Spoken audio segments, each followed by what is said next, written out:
Indonesia, salam sejahtera dari Sabang sampai Merauke dan Minang sampai Pulau Rote. Mantaplah iman kita, mantaplah kasih kita, mantaplah pengharapan kita tentunya dalam Yesus Kristus menjadi Tuhan dan Juru Selamat kita dan Juru Selamat dunia. Jangan katakan bahwa Yesus bukan Juru Selamat, jangan katakan pula bahwa Yesus bukan Tuhan. Dia adalah Tuhan, dia adalah Juru Selamat. Kalau engkau percaya, engkau paling selamat. Engkau tidak percaya, engkau akan dihukum. Karena Yohanes 3 ayat 7 berkata demikian. Dan juga Yesus sudah berkata dalam Yohanes 14 ayat yang ke-6, akulah jalan dan kebenaran dan hidup, tiada seorang sampai kepada Allah kalau tidak melalui aku. Dan Rasul Yesus berkata dalam Kisah Rasul 4 ayat 12, dan keselamatan tidak ada dalam siapapun juga selain di dalam Dia Yesus Kristus. Karena di bawah kolong langit tidak ada nama lain yang diberikan kepada manusia yang olehnya kita diselamatkan. Dan juga saya mau katakan Yohanes 3 ayat 16, karena begitu besar kasih Allah akan dunia ini sehingga ia mengaruniakan anaknya yang tunggal supaya setiap orang percaya kepadanya tidak binasa melainkan beroleh hidup yang kekal. Puji nama Tuhan. Dan dengan hati percaya engkau dibenarkan, dengan mulut mengaku engkau diselamatkan. Roma 10 ayat 9 dan 10. Kiranya di malam hari ini kita rilekskan hati kita untuk mendengarkan firman Allah. Dan sebelumnya mari kita berdoa. Biarlah kekuatan Tuhan, kekuatan firman, kekuatan Roh Kudus menyertai setiap kami, dan kekuatan doa, kekuatan iman ada selalu dalam hidup ini. Terima kasih dalam nama Tuhan Yesus, sehingga kami semuanya mengalami perubahan yang terus menerus. Dalam nama Yesus kami berdoa. Amin. Saya akan membacakan Galati 2 ayat 20. Namun aku hidup, tapi bukan lagi aku sendiri yang hidup, melainkan Kristus yang hidup di dalam aku. Dan hidupku yang kuhidupi sekarang di dalam daging adalah hidup oleh iman di dalam Anak Allah yang telah mengasihi aku dan menyerahkan dirinya untuk aku. Haleluya. Jadi tema kita adalah perubahan yang terus menerus. Perubahan yang terus menerus di dalam hidup ini. Ya, ada sebuah kesaksian seorang yang terkenal, sangat berpengaruh dan sekaligus juga sangat kejam, ya, yang dia bukan dari orang percaya. Kemudian dia mengalami jamahan Tuhan dan dia menikmati persekutuan dengan Tuhan. Oleh karena kasih karunia Tuhan dia diselamatkan. Lalu kemudian suatu peristiwa terjadi di mana ketika anaknya bermain lalu mengalami kecelakaan dan meninggal dunia.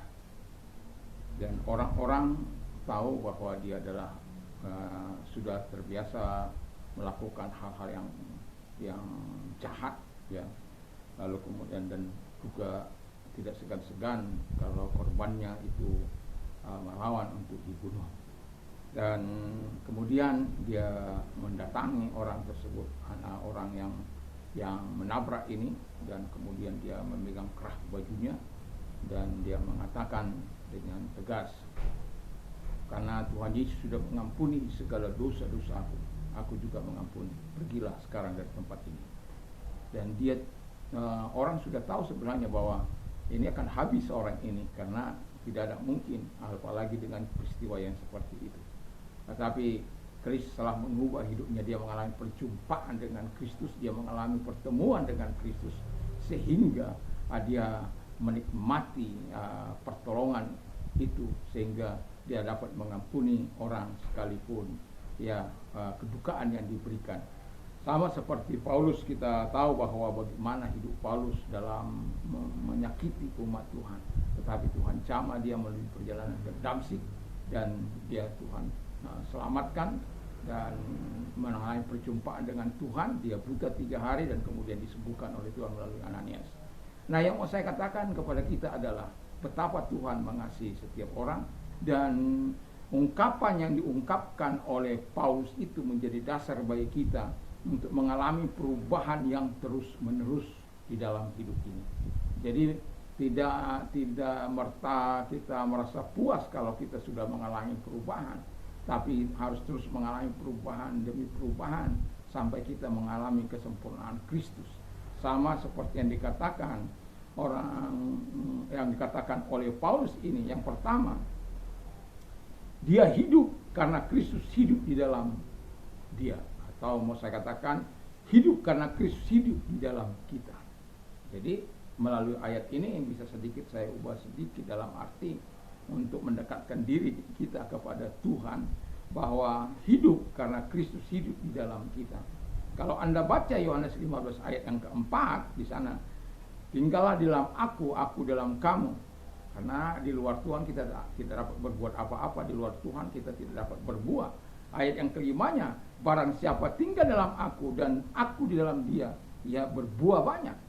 Jadi ketika kita hidup karena Kristus hidup di dalam kita, artinya Kristuslah yang membentuk kita, Kristuslah yang memberikan perubahan yang terus menerus dalam hati kita, dalam hidup kita, untuk menuju kepada kesempurnaan yang Tuhan mau. Sehingga setiap hidup kita punya tujuan bagaimana dalam hidup ini mempermuliakan Tuhan di tengah-tengah kehidupan kita. Yang kedua, kata firman Allah, hidup karena iman kepada anak Allah. Jadi hidup itu bukan sembarang hidup, tapi ada iman. Dan Anda tahukah bahwa apakah yang sangat ditakuti oleh Yesus pada kali dia datang kedua kalinya, yaitu iman. Adakah ia menemukan iman kepada dia ketika nantinya? Tetapi kita sebagai orang percaya, kita harus menyadari sebagaimana 2 Timotius 3 ayat 15 bahwa kita hidup kepada dengan iman kepada anak Allah yang memberikan keselamatan, kesembuhan, pertolongan, hikmat dan Roh Kudus. Dan karena iman kepada anak Allah itulah kita menikmati kuasa untuk menyembuhkan, kuasa untuk melakukan perkara-perkara besar, kuasa untuk mengusir setan-setan dalam nama Yesus, dan kuasa untuk melenyapkan segala sakit penyakit dalam nama Yesus. Apakah kita masih percaya dengan kuasa itu? Kalau kita tidak lagi percaya pada kuasa itu, perlu kita hidup karena iman kepada anak Allah. Karena anak Allah itulah yang mampu melakukan. Karena Alkitab sudah katakan Ibrani 13 ayat yang ke-8, Yesus tidak pernah berubah dahulu, sekarang, sampai selama-lamanya. Sampai kapanpun ia tidak pernah berubah. Kasihnya, kuasanya, dan semuanya tidak pernah berubah. Dan itulah sebabnya kita patut untuk terus menaruh iman kepada dia. Yang ketiga, hidup karena kasih Yesus, ya. Jadi Yesus mengatakan, kalau Anda baca Yohanes 15, 9, 10, bahwa kita harus menuruti Tuhan, mentaati firman, itu karena kita hidup karena kasih Yesus. Jadi karena Yesus mengasihi kita, orang yang mengasihi Yesus katanya harus menuruti perintah, harus menjaga perintah itu, harus mentaat dan melakukan perintah itu di dalam kehidupannya. Apapun yang diperintahkan Yesus, kita belajar untuk mentaatinya. Kita memang tidak punya kekuatan, itu sebabnya Tuhan Roh Kudus membantu kita untuk bisa melakukan, mengaplikasikan apa yang dikehendaki Tuhan, supaya perubahan itu terus menerus akan dilakukan dalam hidup kita selama kita ada di muka bumi ini, sampai kita bertemu muka dengan Tuhan. Saya tidak tahu sampai usia berapa seseorang akan kalau saya sedikit aja minta 120 tahun saja. Tapi dalam keadaan sehat seperti itu si Harun atau Musa, Harun itu 103 tahun ketika dia naik ke Gunung Hor, dan kemudian ditanggal juga kebesarannya, juga imamnya, lalu digantikan kepada anaknya Eliezer, dan dia meninggal. Musa juga demikian, disuruh naik ke bukit Nebo, Gunung Nebo, lalu kemudian dia tiada kemudian dia meninggal dan mayat tidak ditemukan. Artinya bahwa mereka dalam keadaan sehat sempurna sebenarnya dipelihara dan dilindungi oleh Tuhan, diberikan kekuatan untuk melihat generasi ilahi itu. Puji nama Tuhan. Jadi kita biarlah hidup karena kasih Yesus. Dan kemudian keempat, hidup sebagai terakhir, hidup karena pengorbanan Yesus. Bayangkan, Anda tidak akan bisa selamat kalau Yesus tidak berkorban. Anda tidak akan pernah bisa mengalami damai kalau Yesus tidak melakukan pengorbanannya di kayu salib. Kita tidak akan pernah dibenarkan, kita tidak akan pernah disucikan, kita tidak akan pernah dimuliakan, kita tidak akan pernah dibenarkan kalau Yesus tidak mengorbankan dirinya kepada kita. Itulah sebabnya kita belajar juga melakukan hidup ini supaya apa yang Tuhan percayakan bisa kita korbankan sebagai alat mempermuliakan Tuhan.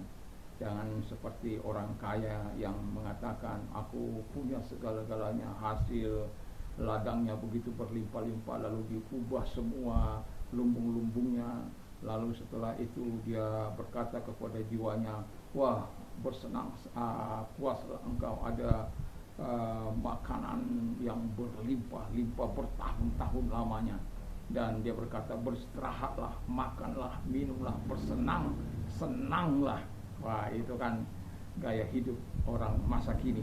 Tetapi saya mau katakan kepada kita, Yesus berkata, hai orang bodoh, kamu tidak tahu malam ini juga aku mengambil. Untuk siapakah engkau akan menyediakan itu? Jadi perlu kita sadari bahwa Tuhan mau kita hidup sesuai dengan kehendaknya, dan hidup dalam, kalau Tuhan mempercayakan sesuatu, jangan pelit, jangan serakah.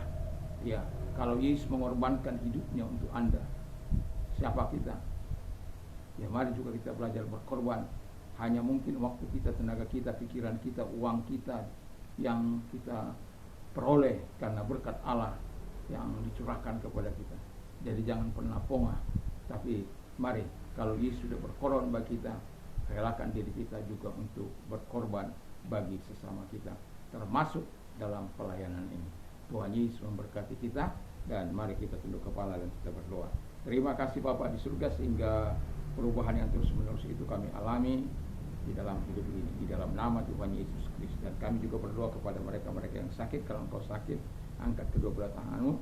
Di dalam nama Yesus, lihat tangan-tangan yang diangkat kepadamu, yang diarahkan kepadamu. Engkau datang kepada mereka, engkau Allah yang tidak mengenal jarak, ruang, waktu. Dalam nama Yesus, segala sakit penyakit yang mereka derita, keluar. Dan oleh biru daripada Tuhan Yesus, mereka sembuh, oleh kuasa-Mu mereka sembuh. Terima kasih, kami sungguh bersyukur, kami berterima kasih kepada Bapa di surga, dan terima kasih buat pertolongan-Mu kepada mereka. Dan bagi engkau yang mengalami persoalan, problema dalam hidupmu, ya, nyatakan kepada Tuhan. Kalau engkau orang yang mau dibantu doa, mari angkat tanganmu, mengarahkan kepada Tuhan. Mari kita berdoa.